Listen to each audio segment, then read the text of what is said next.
പോലീസുകാർക്ക് വേറെ പണിയില്ല. ബാങ്ക് കൊള്ളടിക്കാൻ പോണ്ട് പറഞ്ഞിട്ട് കാലത്ത് തൊട്ട് നിൽക്കണം. പൂമക്കത്ത് കിട്ടിണ്ടത്രേ. നമ്മളിത് എത്ര കണ്ടതാണ്. വിമാനത്തിലും തീവണ്ടിയിലൊക്കെ ബോംബ് ഉണ്ട് എന്ന് പറഞ്ഞിട്ട് മനുഷ്യന്മാരെ പേടിപ്പിക്കാറുണ്ടല്ലോ. എന്നിട്ട് ഓലപ്പട കൂടി പൊട്ടുന്നില്ല. എന്റെ സംശയം അതല്ല ദേവസ്വം. എന്തുകൊണ്ട്? ആ ഇൻസ്പെക്ടർക്ക് 2 എല്ല് കൂടുതലാ. ഇവിടെ പലരും വരുന്ന സ്ഥലമല്ലേ, അവരാരൊക്കെയാണെന്ന് അറിയാനുള്ള വേലയായിരിക്കും. അതായുള്ള മനസ്സിലിരിക്കുള്ളൂ. എന്നാലും അത്താഴം മുടക്കാൻ നീർക്കോലി പോരെ. അത്താഴം മുടക്കാൻ അങ്ങോട്ട് വരട്ടെ. എടോ, ഈ കേരളം എന്ന് പറഞ്ഞത് ഈ സിറ്റിയിൽ മാത്രം ഒതുങ്ങുന്നതല്ല. ഇവിടെ ഉള്ളവരുടെയൊക്കെ ഹെഡ് ഓഫീസ് തെക്കാണ്. അവിടെ ഉണ്ട് ദേവസ്വക്കുട്ടിക്ക് ഇഷ്ടം പോലെ സേവകന്മാര്. ആനയെ പേടിച്ചിട്ടില്ല, പിന്നെയാണ് ആനപ്പിണ്ടം. അതൊക്കെ ചേട്ടന്റെ കാര്യം. പിന്നെ ഇന്ന് രാത്രി ഞാൻ കണ്ണൂർക്ക് പോകും. നാളെ അവിടെ ലേലമാ. പണത്തിന് എന്തെങ്കിലും ആവശ്യം വന്നാ ബാക്കി പറയണ്ട. എടോ, തന്നെ ഇതുവരെ നമ്മൾ ബുദ്ധിമുട്ടിച്ചിണ്ടാ? അതില്ല, എങ്കിലും കരുതിയിലും കൂടുതൽ വരാൻ സാധ്യതയുണ്ട്. ആ അമ്പലക്കാടൻ എന്നെ അബ്കാരി രംഗത്ത് തന്നെ തട്ടാൻ നോക്കിയിരിക്കുക. അതൊന്നും ഇല്ലാന്നേ. അമ്പലക്കാരന്റെ വഴി, രവിക്ക് രവിയുടെ വഴി, അത്രേ ഉള്ളൂ. ഉദാഹരണമോ അത് വലിയ ശല്യായില്ലോ നേരം വിളിച്ചപ്പോ. ഹലോ, ഞാൻ അവിടെ എന്തെങ്കിലും കുഴപ്പമുണ്ടോ? ചുറ്റും പോലീസൊക്കെ നിൽക്കുന്നുണ്ടല്ലോ. ഈ പോലീസുകാർക്ക് വട്ടണ്. സാർ അതൊന്നും നോക്കണ്ട, അങ്ങോട്ട് പോന്നോളോ. അല്ല, പ്രശ്നം എന്തെങ്കിലും ഉണ്ടെങ്കിൽ പിന്നീട് എപ്പോഴെങ്കിലും ആവാം. ഒരു പ്രശ്നമില്ലെന്നേ. ഓരോ കാര്യത്തിനും ഓരോ സമയമുണ്ട്. അത് അപ്പനായിട്ട് പഠിപ്പിച്ചിട്ടുള്ളതാണ്. ഇപ്പൊ ചെയ്യേണ്ടത് ഇപ്പോ, പിന്നെ ചെയ്യേണ്ടത് പിന്നെ. ശരിയാ, വളരെ ശരിയാ. ഞാനിപ്പോ എത്താം.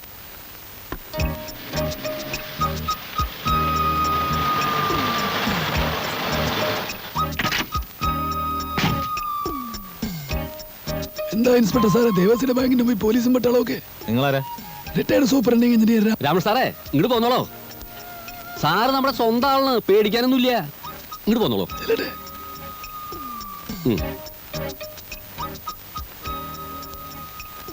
വന്നോളൂ, വന്നോളൂന്നേ. ഇവറ്റകളെ കൊണ്ട് തോറ്റൂന്നേ.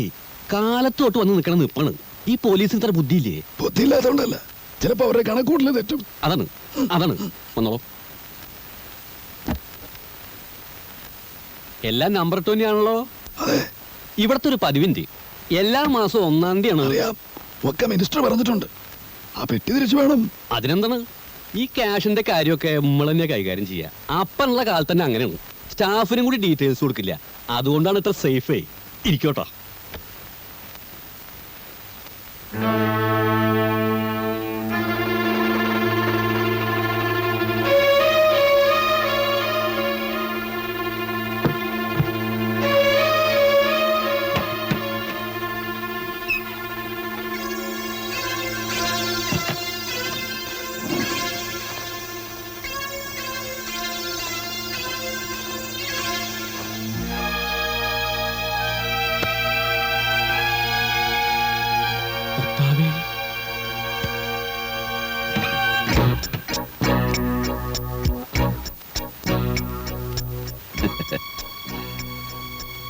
ഒരുപാട് പേര് ഒരു നേരത്തെ ആഹാരത്തിന് പോലും ബുദ്ധിമുട്ടുമ്പോൾ ഇവിടെ ഇത്രയും കള്ളപ്പണം പൂഴ്ത്തി വയ്ക്കുന്നത് തെറ്റല്ലേ ദേവസി? ആ പണമൊക്കെ പെട്ടിലാക്കിക്കോളൂ, ആവശ്യക്കാർ ഉപകരിക്കട്ടെ.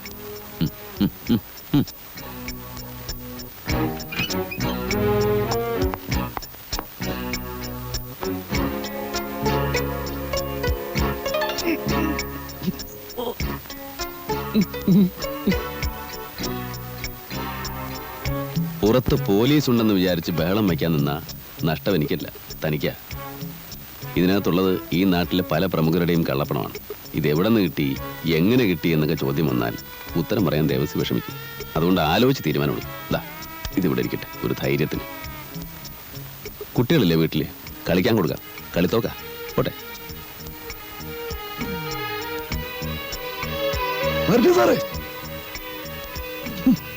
പോലീസുകാരുടെ ഓരോ കഷ്ടപ്പാടേ.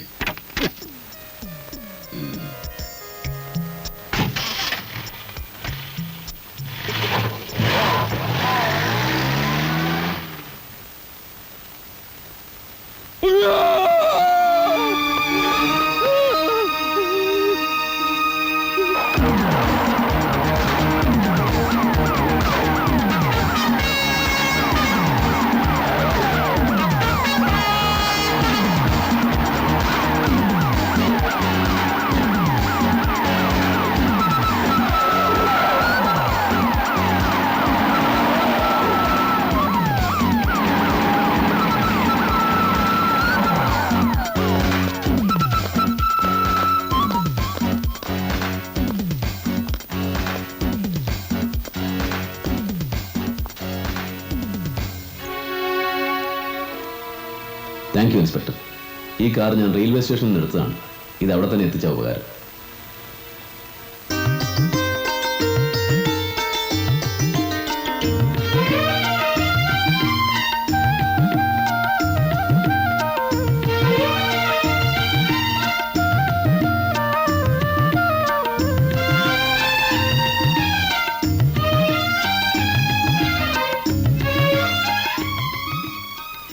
നവദമ്പതികളെ, ചുരുങ്ങിയ സമയം കൊണ്ടാണെങ്കിലും ഇവിടെ സംഘടിപ്പിച്ച ഈ സമൂഹ വിവാഹത്തിൽ പങ്കെടുക്കാൻ സാധിച്ചതിൽ എനിക്ക് അതിയായ സന്തോഷമുണ്ട്. വിവാഹം സ്വർഗത്തിൽ വെച്ച് നടക്കുന്നു എന്നൊരു പഴമൊഴിയുണ്ട്. അത് കുറെ മൂഢന്മാരെ ഏറ്റുപാടാൻ തുടങ്ങിയിട്ട് കാലം കുറയായി. സ്വർഗത്തിൽ വെച്ചല്ല നടക്കുന്നത് എന്നതിൻ്റെ ഉദാഹരണമാണ് ഈ കാണുന്ന യുവമിഥുനങ്ങൾ.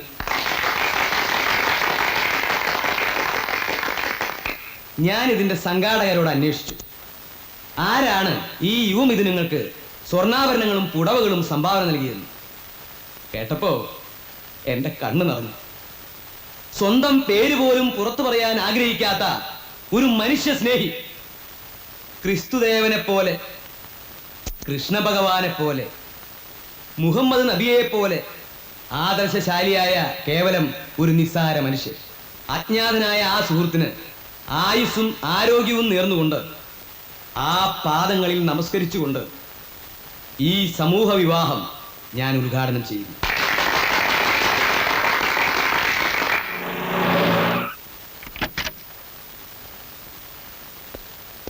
നമസ്കാരം സർ. വണക്കം സാർ. സാർ, സാറിന് തരാൻ വേണ്ടി ഇപ്പൊ ഒരാൾ കൊണ്ട് തന്നാ. ഇത് ബോംബൊന്നും അല്ലല്ലോ.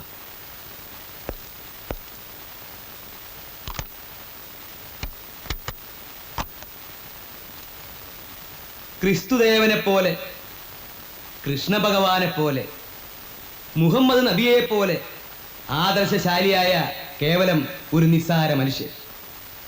അജ്ഞാതനായ ആ സുഹൃത്തിന് ആയുസ്സും ആരോഗ്യവും നേർന്നുകൊണ്ട്, ആ പാദങ്ങളിൽ നമസ്കരിച്ചുകൊണ്ട് ഈ സമൂഹ വിവാഹം ഞാൻ ഉദ്ഘാടനം ചെയ്യുന്നു. ബഹുമാനപ്പെട്ട മന്ത്രി, നിങ്ങൾ ആയുസ്സും ആരോഗ്യം നേർന്നത് നിങ്ങൾക്ക് വേണ്ടി തന്നെയാണ്. നിങ്ങൾ പുകഴ്ത്തിയതും നമസ്കരിച്ചതും നിങ്ങളെ തന്നെയാണ്. നിങ്ങൾ ഗോപുരം ചിട്ടി ഫണ്ട്സിൽ നിക്ഷേപിച്ച കള്ളപ്പണം എടുത്താണ് ആ സമൂഹ വിവാഹത്തിന് സംഭാവന നൽകിയത്. കള്ളപ്പണത്തിനെതിരെ വാതോരാതെ പ്രസംഗിക്കുന്ന അല്ലയോ മന്ത്രി, നിങ്ങൾക്ക് സന്തോഷിക്കാം. നിങ്ങളുടെ പണം കുറെ പേർക്ക് ജീവിതം നൽകിയെന്ന്.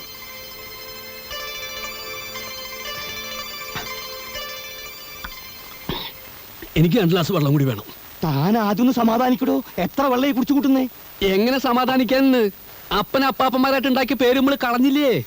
എന്നാലും തനിക്ക് ഇതിനെ പറ്റിയല്ലോ എന്ന് ആലോചിക്കുമ്പോഴാ. ഹേയ്, ഇങ്ങനെ പറ്റിയെന്ന് പറഞ്ഞാ ഇപ്പൊ നമ്മള് 2 ആളിങ്ങനെ നിൽക്കണു. നെയ്യെ എന്റെ പിന്നിൽ കൂടെ വന്നിട്ട് എന്റെ തല കൊയ്യെന്ന് വിശ്വസിക്കാൻ പറ്റുമോ? അവനെ കണ്ടാൽ തോന്നില്ലെന്നേ. ആ നോട്ടം, ആ ഭാവം, ആ സംസാരം നല്ല സ്റ്റൈലിന്ന് ബാങ്കിന്റെ മുമ്പിൽ വെച്ചിട്ട് ആ സർക്കിൾ ഇൻസ്പെക്ടർ തടഞ്ഞു. നമ്മൾ 2 കൈ നീട്ടി കൊണ്ടുവരണ്ടായി. ആ സർക്കിളിന് ഒതുക്കാൻ എന്തായാലും ഇത് ഉപകരിക്കും. ഈ സംഭവം വെച്ചുകൊണ്ട് ഞാൻ അയാളൊരു പാഠം പഠിപ്പിക്കും. വെള്ളം എനിക്ക് 2 ഗ്ലാസ് വെള്ളം കൂടി വേണം.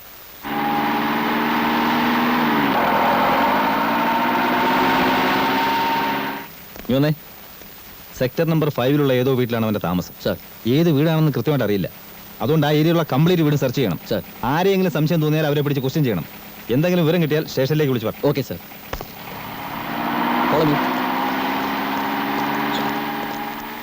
കടപ്പുറത്ത് എത്തി പോലീസ്. എല്ലാ കുടിലുകളിലും നിങ്ങളെ തെരഞ്ഞു. അവസാനം അങ്ങാടിയിൽ അഹമ്മദ് ക പാർട്ടി ഓഫീസിൽ ചെന്ന് കാര്യം പറഞ്ഞപ്പോഴാ പോലീസിന്റെ ശല്യം തീർന്നത്. നിങ്ങളെ സ്ഥാനത്ത് നമ്മളായിരുന്നെങ്കിൽ ഇപ്പൊ പേടിച്ച് ചത്തേനെ. ആരെ പേടിക്കാനാ ജമാലെ? എനിക്ക് വേണ്ടി ഞാനൊന്നും ചെയ്യുന്നില്ലല്ലോ. അഗതികൾക്ക് വേണ്ടി അധ്വാനിക്കുന്നവൻ ദൈവമാർഗത്തിൽ യുദ്ധം ചെയ്യുന്നവനെ പോലെയാണെന്നാണ് മുഹമ്മദ് നബി പറഞ്ഞിരിക്കുന്നത്. ഇപ്പൊ ഒരു കാര്യം പിടികിട്ടി. എന്താ? നിങ്ങൾ മുസ്ലിം തന്നെ. നബിയുടെ കാര്യം പറഞ്ഞുകൊണ്ടാണോ? എങ്കിൽ ഭഗവത്ഗീതയിലെ 3-4 ശ്ലോകങ്ങൾ ചൊല്ലിത്തരട്ടെ. അല്ലോ വേണ്ട, അതൊന്നും മനസ്സിലാക്കാനുള്ള കഴിവ് നമുക്കില്ല.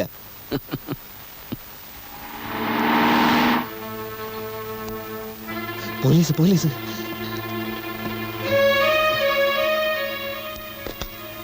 ഇവിടെ പണിയെടുക്കുന്ന തള്ളയല്ലത്.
എടുത്തോട്ട് എടുത്തോട്ട്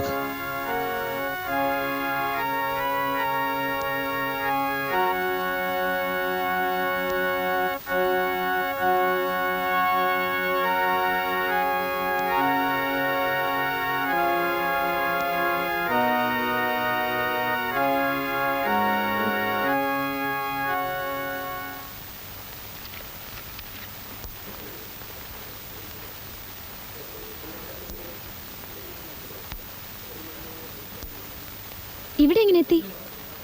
വേണോന്ന് വെച്ചാൽ എവിടെ എത്താൻ പറ്റത്ത്? ഞാൻ ഇങ്ങോട്ട് പോന്നിട്ടുണ്ടെന്ന് ആരെങ്കിലും പറഞ്ഞോ? പറഞ്ഞു. ആര്? എന്റെ മനസ്സ്. അതിശയം തന്നെ കേട്ടോ. ഒന്ന് കണ്ടെങ്കിലെന്ന് ഞാൻ വിചാരിച്ചേ ഉള്ളൂ.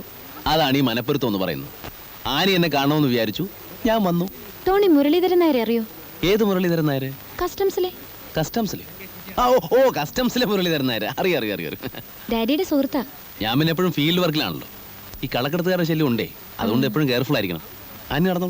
അല്ല, ഡാഡി ടോണിയെ പരിചയപ്പെടണം പറഞ്ഞിരിക്കുക. അയ്യോ, ഡാഡിയോടൊക്കെ എന്നെ പറ്റി പറഞ്ഞോ? എന്താ പേടിയുണ്ടോ? ഏയ് പേടിയൊന്നുമില്ല, പറഞ്ഞോന്ന് ചോദിച്ചതേ ഉള്ളൂ.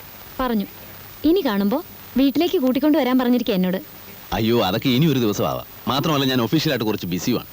ഒഴി കിട്ടുമ്പോൾ ഞാൻ അങ്ങോട്ട് ഫോൺ ചെയ്യാം, എന്നിട്ട് വരാം. ഇപ്പൊ ഞാൻ മറ്റേ വാ.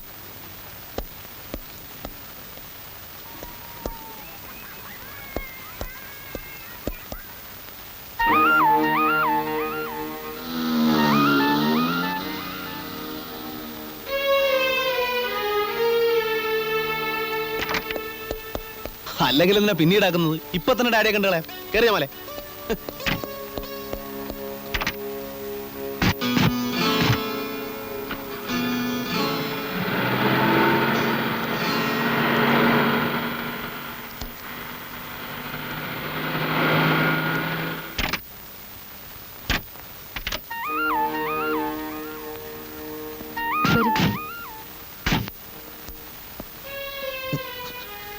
പോണ്ട, ഇത് ചതിയാ. ഈ പെണ്ണ് മനഃപൂർവ്വം നമ്മളെ ചതിക്കാൻ കൊണ്ടുവന്നിരിക്കുക.